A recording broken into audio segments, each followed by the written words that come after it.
My name is Chief Edwin Ogar. I'm from Ekuri. As you can see, this is Ekuri Community Forest. Behind me is one of the best managed forests in West Africa, community managed forests in West Africa. But unfortunately, the Superhighway is going to destroy all that you have seen here.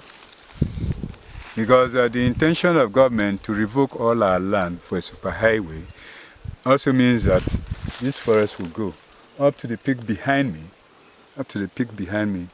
which is the highest point in Ekuri Community Forest. And that's why we are saying, no, it can't be. Superhighway only takes a small portion of land. So why are you destroying the rest of the forest? From our discussion in the committee, we realized that the intention of government is to lock this forest to extinction because of the valuable timber that we are able to conserve over the years, for centuries, for posterity. And this forest here is very critical in terms of, climate change mitigation.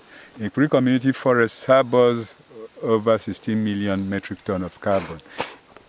And unfortunately, if government is allowed to lock this forest, it means that this quantum of, carbon will be released into the atmosphere.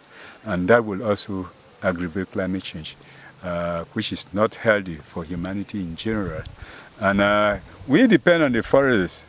Ekuri depend on the forest for her daily subsistence.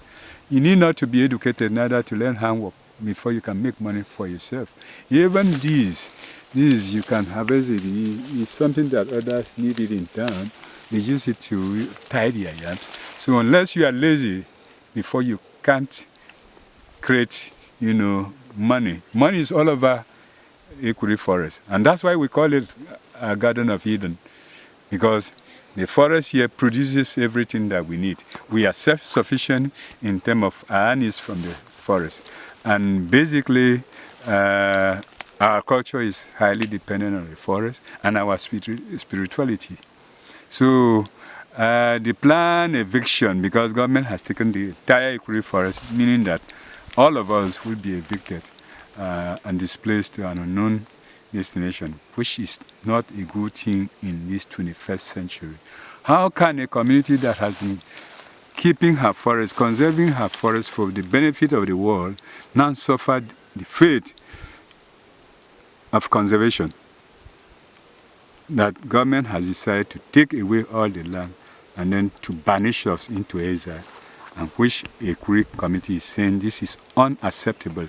And that's why we are saying to the international community that they should rally around us so that such highest injustice in the land should not take place.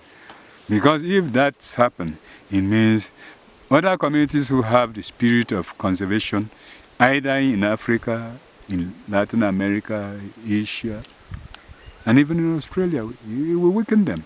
And before you know, then conservation will be gone.